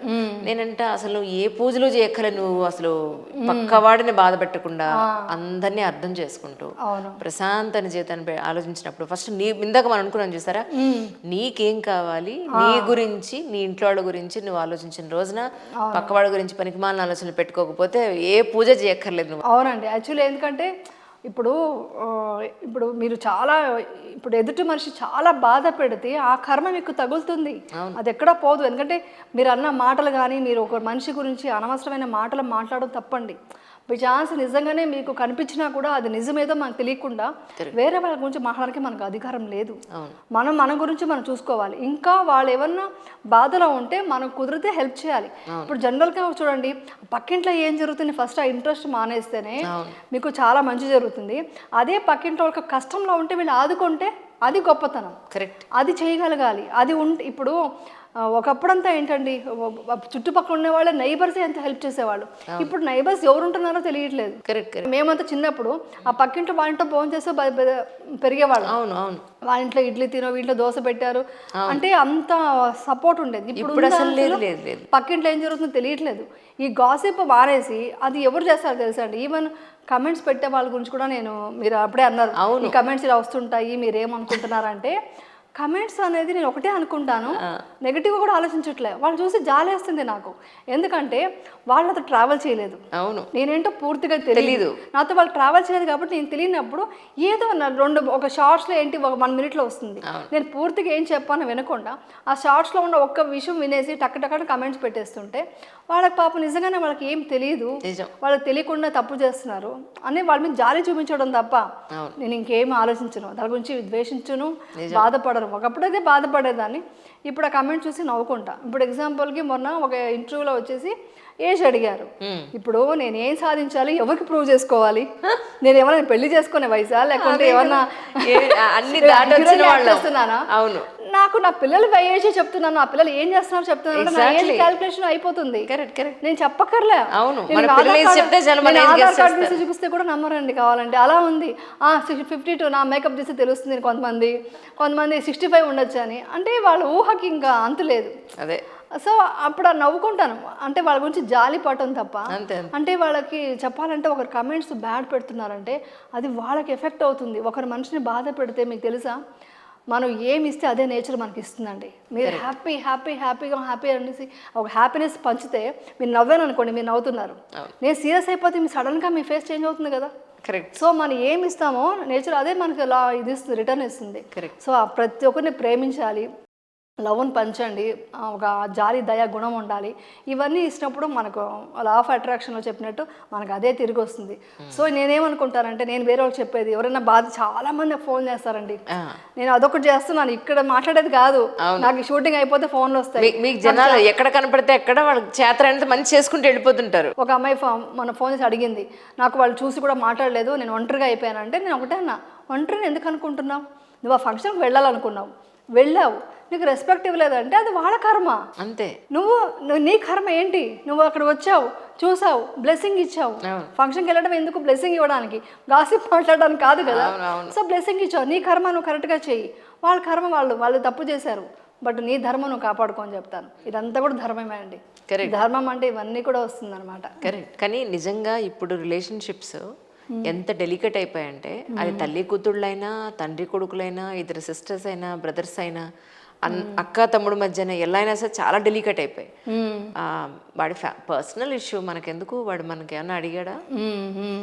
కానీ నేను ఐ థింక్ ఒక 30 ఏళ్ల క్రితం, మనం ఒక 40 ఏళ్ల క్రితం చూసుకుంటే, మా పెద్దమ్మ గారి అబ్బాయికో మా పిన్ని గారి అమ్మాయికో ఏదైనా అది మనంతా ఒకటే అనే ఒక దాంట్లో మనకు చేతనంతా మనం చేసేవాళ్ళం. ఇప్పుడు ఎవరికి వాళ్ళు ఐసోలేట్ అయిపోతున్నారు, ఎందుకనో తెలియదు. అదేంటంటే వాళ్ళు అంటే నా వైఫ్ హస్బెండ్ పిల్లలు అంతే, అంటే స్వార్థం పెరిగిపోయింది, ఈగో.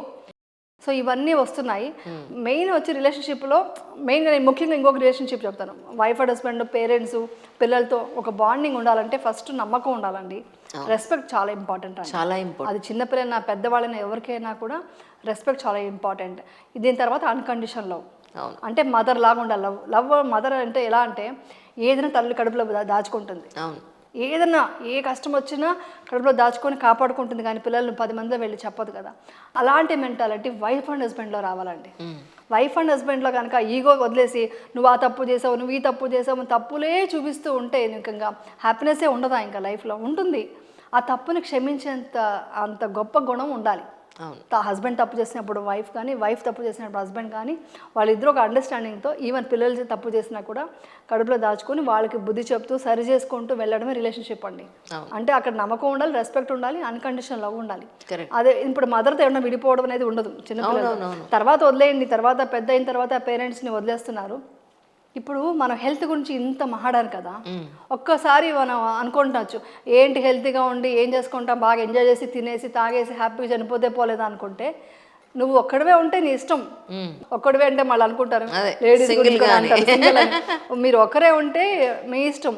బట్ మిమ్మల్ని నమ్ముకున్న ఏజ్డ్ పేరెంట్స్ ఉన్నారు, మిమ్మల్ని నమ్ముకున్న పిల్లలు ఉన్నారు, వాళ్ళని సెటిల్ చేసేంత వరకు రెస్పాన్సిబిలిటీ మీదే కదా. సో మీ ఆరోగ్యం కాపాడుకోవాల్సింది ఫ్యామిలీ కోసం ఫస్ట్, తర్వాతే మీది. సో అందుకని వాళ్ళ కోసం మీరు కాపాడుకుంటూ ఒక దారికి తీసుకురావాలి. లేదా ఒక్కటే చెప్తా, సరే అండి మాకు అవంతా ఓపిక లేదంటే నిజంగా పిల్లలు కనకండి.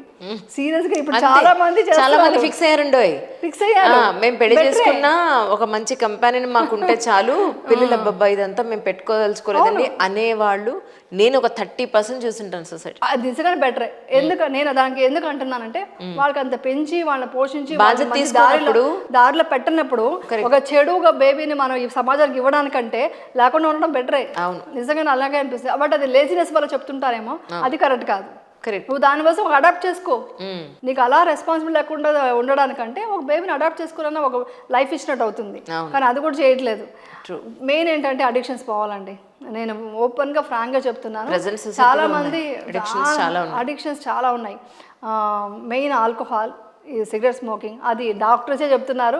అయినా కూడా ఒకటి ఏంటంటే, మనం ఏ సినిమా చూసినా సినిమాగా ఉండి కూడా చెప్తారు, ఈ సినిమాలో కూడా అదే చూపిస్తున్నారు. వాళ్ళకి ఏమవుతుందంటే, మనం ఏదైతే చూసు అది తప్పు కాదు అని ఫీలింగ్ వచ్చేస్తుంది. అది ఆర్టిస్ట్గా కూడా అది సినిమాలో కూడా ఉండకపోతే బెస్ట్ అనిపిస్తుంది నాకు. అది జరిగిన పని. నేను మీకు తెలుసా, కన్నడ రాజ్ కుమార్ గారు ఒక్క సినిమాలో కూడా సిగరెట్ తాగేది మందు తాగే షార్ట్స్ యాక్ట్ చేయలేదు. ఇస్ ఇట్ క్రియేట్ థింగ్ అసలు. ఎందుకంటే నేను ఈరోజు చేశారంటే నా అభిమానులు అది చేస్తారనేసి ఆయన వదిలేశారంట. దట్స్ సో నైస్ కదా అసలు. సో అలాంటిది చేయలేదంట. ఎంత రెస్పాన్సిబిలిటీ తీసుకున్నారు. అది ఉండాలండి. అందుకని ఇప్పుడు నేను కూడా ఒక సెలబ్రిటీకి ఎందుకు ఇవన్నీ చెప్తున్నానంటే ఎంతోమంది అడిగారండి. మొన్న నాకు మన ఒక ఇంటర్వ్యూ చూసి మేము చాలా తెలుసుకుంటున్నాము, ఇంకా ఇంకా చెప్పండి చెప్పండి అని చెప్పారనమాట. సో తెలుసుకుంటే మంచిదండి. ఎందుకంటే అన్నీ వింటామని వదిలేస్తాం, బట్ పాటించడం చాలా ఇంపార్టెంట్. ఎందుకంటే అన్ని అడిక్షన్స్, మొబైల్ అడిక్షన్ ఒకటి, అదొక టైం లిమిట్ పెట్టుకోవాలి, ఒక టైం తర్వాత చూడకుండా చేసుకోవాలి. నేనైతే చేస్తానండి. నేను అన్నీ చేసేనే చెప్తున్నా. అవును, నేను చేయకుండా చెప్పలేదు. సో నేను చేసి మందు పర్ఫెక్ట్ అయిన తర్వాత నేను చెప్తాను 10 మందికి. సో అందుకనే మొబైల్ అడిక్షన్ కూడా ఉండేది నాకు. రీల్స్ చేయడం, ఎంత అంటే ఒక రీల్ చూడడం, డ్యాన్స్ చేయడం, షార్ట్ గ్యాప్ వస్తే ఒక రీల్ చేస్తా అలా ఉన్న మైండ్ సెట్ని వద్దనుకున్నాను. వద్దు, మనం ఇది కాదు, మనకు టైం అంతా వేస్ట్ అవుతుంది. సో చేసేవాళ్ళు చేసుకోనివ్వండి అనేసి నేను ఓన్లీ మోటివేషన్, ఒక 10 మందికి ఇన్ఫర్మేటివ్ విషయాలు చెప్దాము, 10 మందికి యూజ్ అవుతే చాలు అనే ఉద్దేశంతో ఇటు వచ్చేసాను అనమాట. ఇదేం టాటూ వేసారంటే తెలుసుకోవచ్చా? అమ్మ అండి, ఇది మా మదర్ అంటే చాలా చాలా ఇష్టం. ఈ రోజు కూడా నేను ఏదన్నా ఒక ఇన్సిడెంట్ ఉంటే టక్కన మా అమ్మ చెప్పిన మాటలు గుర్తొస్తాయండి. ఇంకొకటి కూడా చెప్తాను, నా పిల్లలకు కూడా చెప్తుంటాను. వాళ్ళు ఉన్నప్పుడు మనకు తెలియదు. మా మదరు అంటే తెలుసు, మా మదర్ చెప్పేది మంచి విషయాలు ఉన్నాయని, కానీ అది ఆస్వాదించింది చెప్పము మనం వాళ్ళ దగ్గర. అంటే నువ్వు చెప్పిన మాట బాగుంది అని అప్రిషియేట్ చేయము, అది ఉన్నది కూడా చెప్పము. బట్ వెళ్ళిపోయిన తర్వాత ప్రతి మాట నాకు ఏమైనా కొంచెం లో అవుతే మా అమ్మ మాటలు గుర్తొస్తాయి. మా అమ్మ మాటలు, ఇది వేలుతో పోయింది, తలదాకా వచ్చింది, వేలుతో పోయింది, ఇలాంటి సామెతలు చెప్పేవాళ్ళు. అవన్నీ వింటుంటే ఇవన్నీ మా అమ్మ చెప్పారు కదా, ఏది శాశ్వతం కాదు అని చెప్పేవాళ్ళు కదా. ఈరోజు ఇలా ఉంటుందిరా సమస్య, ఎప్పుడు ఇలా ఉండదు, మారిపోతుంది, చేంజెస్ వస్తుంది, డిసిషన్ మేకింగ్ చేంజ్ చేసుకోవాలి లైఫ్లో. ఇదే ఫిక్స్ అవ్వకూడదు, దేని తగ్గట్టు మనం లైఫ్ని డిజైన్ చేసుకోవచ్చు అండి. ఇప్పుడు ఎగ్జాంపుల్, నాకు ఇంత ఉంది డబ్బులు, దీంతో ఎలా బ్రతకాలి అని చూసుకోవచ్చు. అది లేకుండా ఎలా బ్రతకాలి మనం ప్రోగ్రామింగ్ చేసుకోవచ్చు. అన్ని థింకింగ్ థాట్సేనండి. అవును, దాన్ని మనం కరెక్ట్గా క్లియర్ చేసుకొని ఓకే ఇది ఉంది, దీంతో నాకు బడ్జెట్ వేసుకుని అలా బ్రతికేయచ్చు. సో అది మా అమ్మ చెప్పేవాళ్ళు అనమాట. అవంతా నాకు గుర్తొస్తుంటుంది. సో అందుకని ఈ టాటూ ఇది వచ్చి ఇది విపక్షణ సంబంధించిన ఒక ఎన్లైట్మెంట్ గురించి ఒక టాటూ. నిప్పుడుతుంది టాటూ వేసుకుంటే. నాకు ఇష్టం అండి. అంటే ఇలా చూసుకున్నప్పుడు అంతా నాకు ఇది వస్తుంది. నాకు ఇందాక ఇంకో టాటూ కూడా కనిపించింది, వాబీ సాబే. అదే చైనీస్ లాంగ్వేజ్ లో ఉంది, జపానీస్. అర్థం ఏమిటో? వాబీ సాబే అంటే ఇంపర్ఫెక్షన్ లో బ్యూటీని చూడాలి. అంటే ఏది పర్ఫెక్షన్ లేదు ప్రపంచంలో, దాంట్లో కూడా బ్యూటీ వెతకాలి అనేది. వాళ్ళు 10 ఏదో పెట్టుకున్నారు, వాళ్ళు దాన్ని ఫాలో అవుతారండి జపనీస్. దాంట్లో ఇదొక పాయింట్ అనమాట. వాళ్ళ లైఫ్ స్టైల్ కూడా చాలా ఇష్టం, చాలా స్పీడ్గా ఉంటారు వాళ్ళు, చాలా వర్క్ చేస్తారు, హార్డ్ వర్క్ చేస్తారు. అవంతా నాకు చాలా ఇష్టం. కానీ ఇందాక మీరు క్షమించడం అనేది చాలా గొప్ప విషయం, క్షమించాలన్నారు. ఇక్కడ నాదో క్వశ్చన్ ఉంది. ఇప్పుడు సపోజ్ పిల్లలు రిపీటెడ్గా ఒకే తప్పుని రిపీటెడ్గా ఇయర్స్ టుగెదర్ చేస్తూ ఉంటారు అనుకుంటున్నాను. అది నేను ఫేస్ చేసిందే చెప్తాను. నేను ఎప్పుడు కూడా నా ఇంటర్వ్యూలో నేను ఫేస్ చేసింది, నేను చూసిన సొసైటీయే మాట్లాడతాను, నాకు తెలిసిన విషయాలు చెప్తాను. రిపీటెడ్గా ఒకే విషయం, ఒకే తప్పు పని ఇయర్స్ టుగెదర్ చేస్తున్నప్పుడు ఎంత ఓపిక్గా ఉంటాం. ఫస్ట్ డే చెప్తాం, సంవత్సరం చెప్తాం, 2 ఏళ్ళు చెప్తాం, 3 ఏళ్ళు చెప్తాం.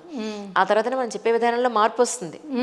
కోపంగా చెప్తాం, తిడతాం, లేదా ఒక ఏజ్లో ఒక స్టేజ్లో చేసుకోవాల్సిన అవసరం వస్తే అది చేస్తాం, లేదా ఆ స్టేజ్ దాటేశారంటే కూర్చోబెట్టి కౌన్సిలింగ్లో ఇస్తాం. అయినా కూడా మారకపోతే ఇక అనవసరం అని వదిలేసే స్టేజ్ వరకు కూడా వస్తుంది. అయినా మన పిల్లలంటే మనం ప్రేమిస్తాం, కానీ అన్కండిషనల్ లవ్ అని అనుకుని వీళ్ళు ఇలాగే టేక్ ఇట్ గ్రాంటెడ్గా తీసుకుంటే ఎన్నిసార్లు క్షమించేస్తాను చెప్పండి? నేను చెప్పింది అన్కండిషనల్ లవ్ అంటే దగ్గర చేర్చుకోవడం కాదు, డిటాచ్డ్గా ఉండడం. అంటే అటాచ్మెంట్ ఉండకూడదు, డిటాచ్డ్గా వాళ్ళని రైజ్ చేయాలన్నమాట, పిల్లలు పెంచాలి. అంటే మీరు చెప్పింది కరెక్టే, ఆ పాయింట్ ప్రతి ఒక్కరు చాలా పేషెన్స్ ఉండాలి మదర్కి. అంటే ఎలా అంటే ఫస్ట్ ప్యాంపరింగ్తో చెప్తాం, మంచి బుద్ధి చెప్తాం, వినలేదనుకోండి ఇంకొక రకంగా కొంచెం స్ట్రిక్ట్గా చెప్తాము, వినలేదనుకోండి మన పనిష్మెంట్ ఇవ్వడం స్టార్ట్ చేయాలి. ఇది ఎవరు తెలియదు. ఇది ఎలా అంటే వాళ్ళకి పెయిన్ వస్తుందండి, ఈ రోజు రాకపోవచ్చు. పనిష్మెంట్ ఏ లెవెల్ అంటే నువ్వు ఇలా చేసావు కదా, నేను ఈ రోజు నుంచి నేను ఈ పని చేయి, నాకు ఇష్టమైన పని నేను మానేస్తున్నా, నేను చాలా హర్ట్ అయ్యాను అని వాళ్ళకి మన పనిష్మెంట్ చూసి వాళ్ళు బాధపడతారు. ఇది చాలా ఎవరు తెలియదు, సైకాలజీ చెప్పలేదు నాకు తెలియదు, కానీ నేను చేస్తా ఎప్పుడన్నా చేసా ఒకసారి. దీనికి నేను కూడా ఒక పాయింట్ యాడ్ చేస్తాను. పిల్లలు అసలు స్కూల్ ఉన్నా, కాలేజ్ ఉన్నా, హాలిడే ఉన్నా, వాళ్ళు సపోజ్ స్కూల్ ఉంది, 7:30, 8 o'clock బస్సు వస్తుంది అనుకుంటే, వాళ్ళు 7 o'clock లేచి ఎడ్జ్లో రెడీ అయిపోయి తినడానికి కూడా టైం లేకుండా టక్కన వెళ్ళిపోతున్నారు. ఆ తర్వాత స్కూల్ నుంచి కాలేజ్కి వచ్చారు, అంటే స్టెప్ బై స్టెప్ చెప్తున్నారు. కాలేజ్ ఇంకొంచెం లేట్గా స్టార్ట్ అవుతుంది, ఇంకా లేట్గా లేవడం మొదలు పెట్టారు. ఇప్పుడు హాలిడేస్ ఇంకా లేట్గా లేస్తున్నారు, అంటే హాఫ్ డే నిద్రలోనే పోతుంది వాళ్ళు. నేనేం చేసా, ఏసీ తీసేసాను. ఏసీ లేకపోతే 4 ఏళ్ళు అయింది. ఓకే. ఇప్పుడు సమ్మర్లో కూడా ఏసీ లేదు ఇంట్లో. రోజు రోజు నీకు ఎందుకు ఏసీ పెట్టించట్లేదంటే, మీరు ఒక్క టైంకి ప్రతిరోజు లేవండి, ఒక 10 రోజులు లేవండి, 11వ రోజు నేను ఏసీ పెట్టిస్తాను. పనిష్మెంటే వాళ్ళకి, నిజంగా పనిష్మెంటే. వాళ్ళు ఏమంటున్నారంటే, నా వేడి చాలా ఉంది, అందుకే మాకు రాత్రి నిద్ర పట్టగా డే టైం ఎక్కువ పడుకుంటున్నాం. మరి 4 ఏళ్లలో 4 శీతాకాలాలు, 4 వర్షాకాలాలు వెళ్ళిపోయాయి. మరి అప్పుడు కూడా మీరు లేవలేదే. ఎగ్జామ్ అంటే మీకు ఒక స్కెడ్యూల్ లేదు, స్కెడ్యూల్ లేకుండానే మీ ఇష్టం వచ్చినట్టు పడుకుంటున్నారు. అర్ధరాత్రి మీ ఇష్టం మెలకుగా ఉంటున్నారు. టైమింగ్ లేదు, చెప్పాను వినలేదు, ఫోన్ లాక్కున్నాను వినలేదు. ఇప్పుడు నీకేం చేయాలి, నెక్స్ట్ ఈ వంచాలు కూడా తీసేస్తాను నేనని చెప్పాను. మీరు ఇంత చేసే కంటే ప్రాసెస్ స్పీడ్ చేయాలి. పిల్లల విషయంలో ఇంత చేయకూడదు. చాలా ఓపిక అంత పట్టకూడదు. అంటే మీరు ఒక టైం పెట్టుకోవాలి, ఒక 1 month టైం ఇవ్వాలి. ఏదైనా ఒకటి అలవాటు అవ్వడానికి 1 month 60 days కావాలి. సో ఆ డేస్లో ఇంత మారాలి నువ్వు, లేకుంటే నేను ఇలా ఉంటాను.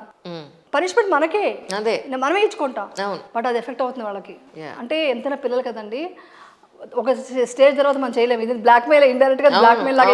పిల్లలు పెద్దోళ్ళు అయిపోయారు కాబట్టి డైరెక్ట్ గా చెప్పగలుగుతారు బ్లాక్ మెయిల్. అంటే నేను ఇందా ఉంటాను. ఇప్పుడు ఎగ్జాంపుల్, మీరు అదే ఏసీ లేకుండా చెమట కక్కుతూ పడుకున్నారు అనుకోండి, నేల మీద పడుకుంటా ఈ రోజు నుంచి, నేను చాలా హర్ట్ అయ్యాను అనేది వాళ్ళకి తెలియాలండి. అది స్ట్రాంగ్ గా తెలియాలి.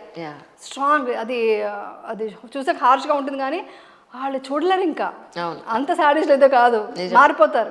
బయట వాళ్ళు అనుకోండి, కొంతమంది ఉంటారు అదే పని అదే క్యారెక్టర్, వాళ్ళని మార్చలేము. వాళ్ళ కోసం మీరు నేల మీద పడుకుంటే అలాగే ఉంటుంది వదిలేస్తారు. బట్ పిల్లలు మారుతారు, ఎందుకంటే అమ్మ కదా, ఎంతైనా ప్రేమ ఉంటుంది కాబట్టి. అలా పనిష్మెంట్ మీరు ఇచ్చుకొని ఉంటే మీకు తొందరగా మారిపోయేవాళ్ళు. మీరు నాకు ముందు పరిచయం అవ్వాల్సింది, మంచి ప్లాన్ వేసుకునేవాళ్ళం. అంటే చిన్నప్పటి నుంచి నేను చాలా ఫన్నీ కదా, కొంచెం చాలా ఇలాంటి విషయాలు అన్నీ చిన్నప్పటి నుంచి బాగా ఏడిపించడం ఎక్కువ నాకు అలవాటు, మా సిస్టర్స్ అంతా.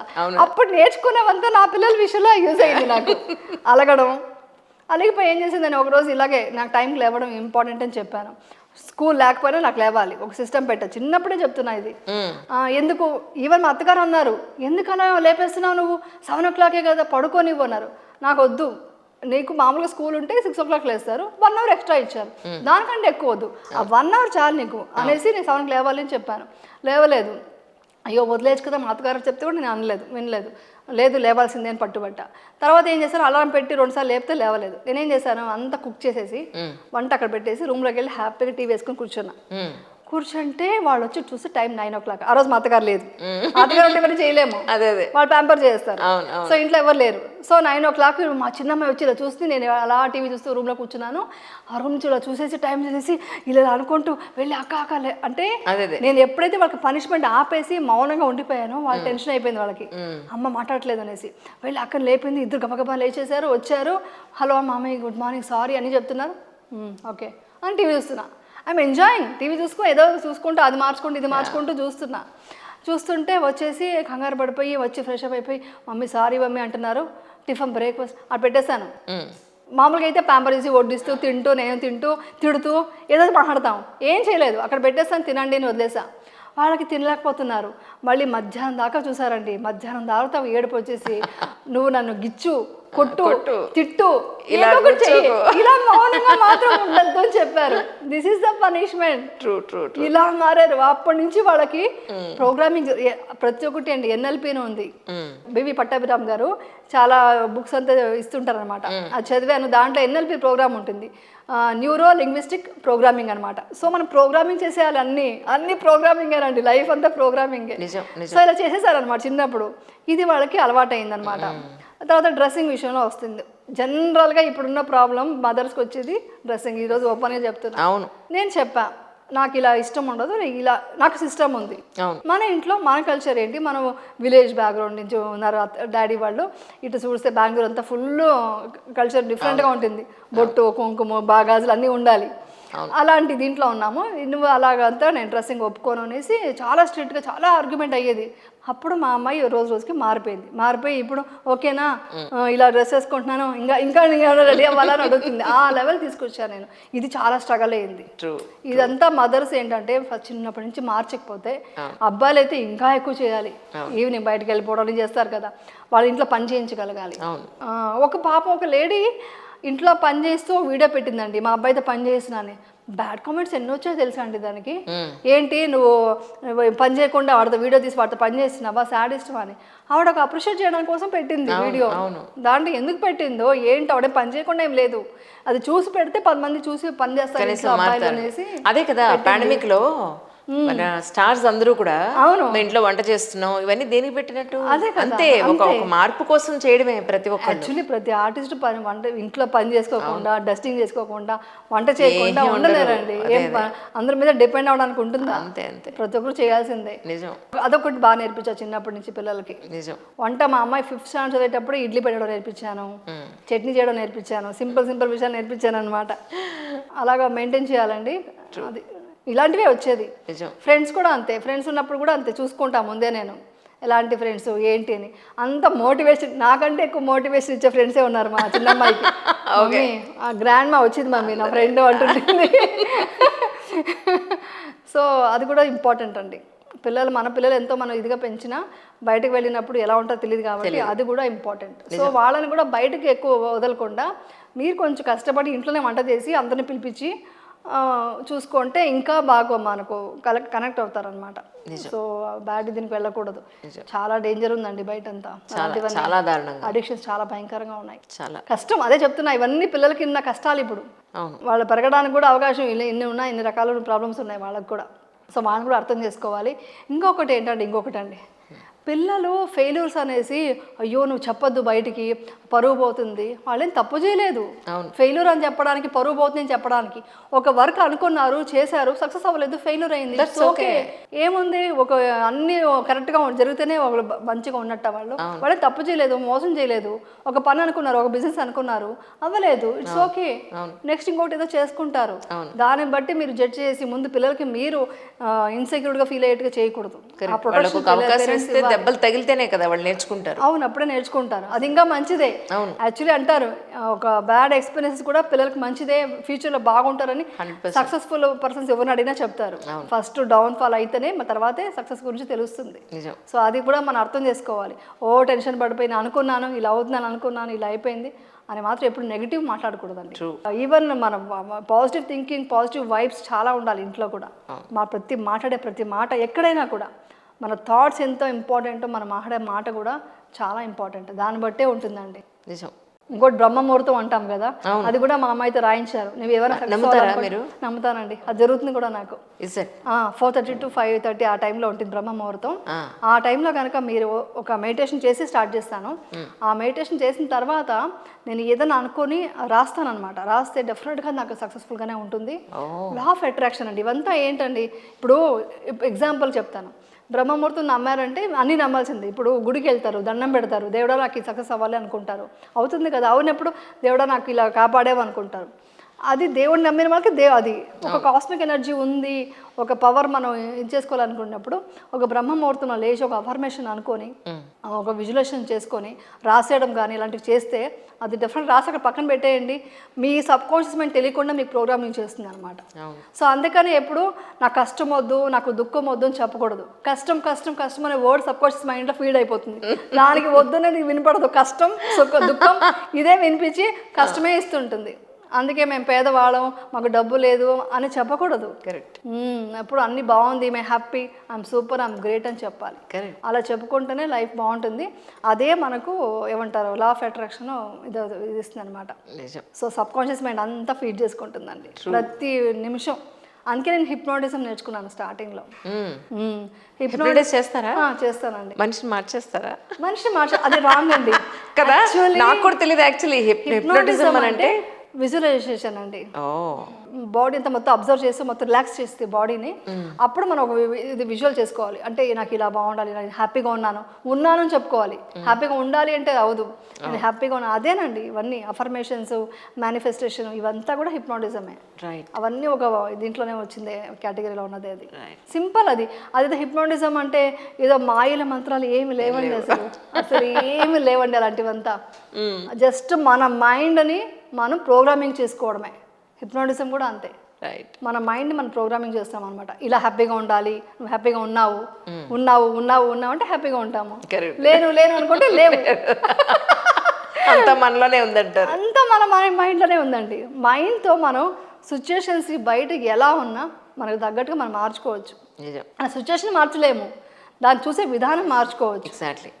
ఓకే ఇది అయింది, ఇలాగా ఇది ప్రాబ్లం అయింది, ఓకే సో దీనికి ఏం చేస్తే అవుతుంది, నెక్స్ట్ ఏం చేయాలి, అలా వెళ్ళిపోవాలంతే.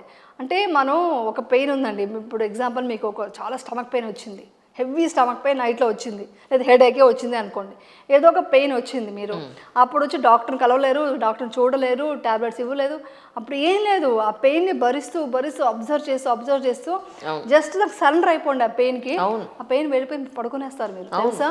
మైండ్ అంత పవర్ఫుల్. అవును, చాలా చాలా చాలా. చిన్నప్పుడంతా మాకంతా కింద పడి దెబ్బలు తగిలితే ఏ మెడిసిన్స్ ఇచ్చేవాళ్ళు కాదండి. అలా ఆడుతూ కూర్చొని అలాగే నొప్పి అనుకుంటే అలా నిద్రపోయేవాళ్ళం. ఇప్పుడు ఏంటంటే మొత్తం పెయిన్ కిల్లర్స్ అవన్నీ ఇచ్చేస్తున్నారు, అవంతా మంచిది కాదు. సో పెయిన్ని భరించే కెపాసిటీ మన మనిషికి ఉందండి. అలా ఉంది కాబట్టే ఇంతమంది జనాభా అయ్యారు మన ఇండియాలో. లేకపోతే అసలు లేడీ చూసారా, అసలు ఫస్ట్ టైం వెళ్ళినప్పుడు ఎంత టెన్షన్ పడిపోతుందో, కంగారు పడిపోతుందో. అయినా నెక్స్ట్ డెలివరీకో మళ్ళీ నాకు అదనిపిస్తుంది, బుద్ధమైంది, ఇంత భయపడి మళ్ళీ ఎక్కడికి వెళ్తున్నావు నువ్వు. అంటే పెయిన్ భరించగలదండి. అదే అందుకని చెప్పాను, పిల్లలు కూడా పెయిన్ భరించడం చూపించాలి, నేర్పించాలి. పెయిన్ తెలియాలి, పెయిన్ తెలియకపోతే చాలా ప్రాబ్లం అవుతుంది. నిజం. ఇద్దరు పిల్లలు మీకు ఇప్పుడు రేపు వాళ్ళకి పెళ్ళిళ్ళు అయిపోతే అనుకుందాం, కాసేపు ఊహిద్దాం, చేయాలి, మా అమ్మాయి పెళ్లి చేయాలి, పెళ్లి వయసు వచ్చేసింది. ఇప్పుడు మీ వారు ఉంటే మీ వాళ్ళ పేరెంట్స్ మీతో పాటు ఉంటారు, లేదా మీ పేరెంట్స్ అడుగుతారు ఏంటి ఫ్యూచర్ ప్లాన్స్ ఏమున్నాయి? యాక్చువల్లీ ఫ్యూచర్ ప్లాన్ అనేది నేను ఏమీ చేసుకోలేదండి. అంటే మనం ఏం జరుగుతుందో చూసుకుంటూ వెళ్ళడమే. ఎప్పుడు మనం పాస్ట్ లైఫ్లో చూడకూడదు, ఫ్యూచర్ ఏంటో చూడకూడదు, ప్రజెంట్లో ఉండాలి. బట్ గోల్స్ పెట్టుకోవాలి. నేను పెళ్లి చేయాలి మా అమ్మాయికి, అది కన్ఫర్మ్, అది ఫిక్స్.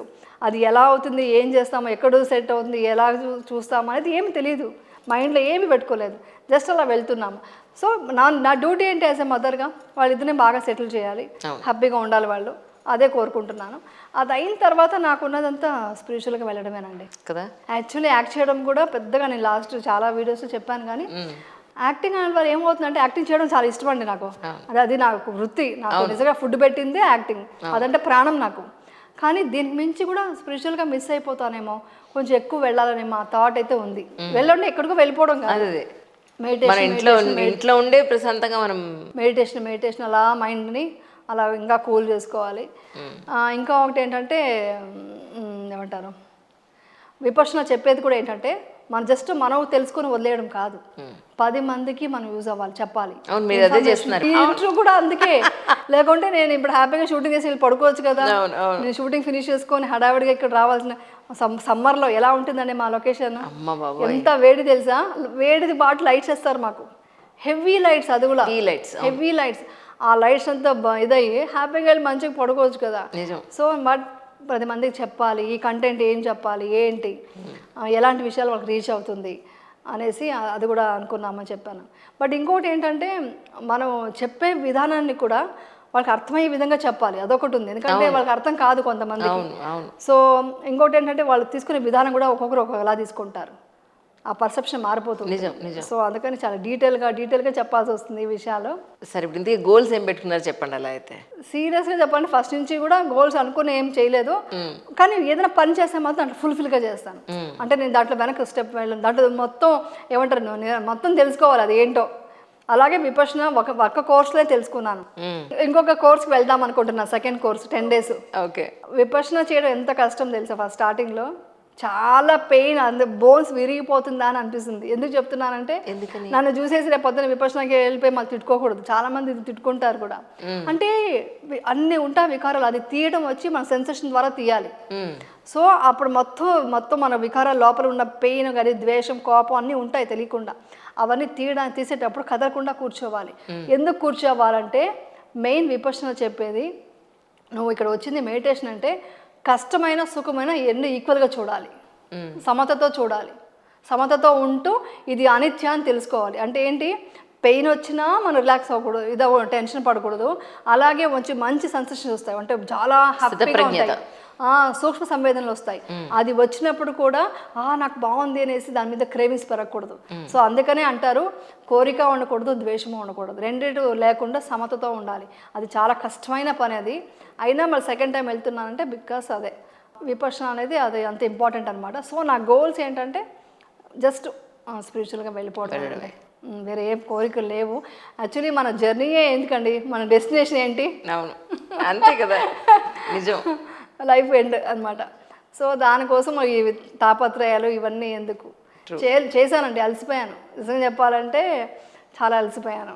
ఇంకా రిలాక్స్గా, అంటే వేరే వాళ్ళకి మంచి చేయడానికి ఓకే, ఎనీ టైం ఎనర్జీ వచ్చేస్తుంది నాకు ఇప్పుడు వచ్చినట్టు.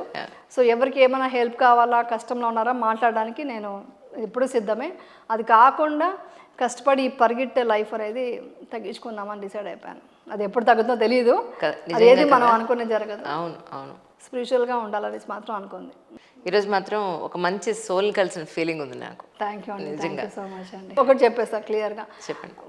ప్రపంచంలో విపక్షణలో చెప్పేది ఏంటంటే ఈ జగత్తు మొత్తం సుఖ సంతోషాలతో ఉండాలి, అందరూ వచ్చి కష్టాల నుంచి విముక్తి పొందాలి, సుఖంగా సంతోషంగా ఆరోగ్యంగా ఉండండి అని మనస్ఫూర్తిగా కోరుకుంటున్నాను. Super super. ఎమ్మెల్యే గారు, thank you so much for your coming. Thank you అండి.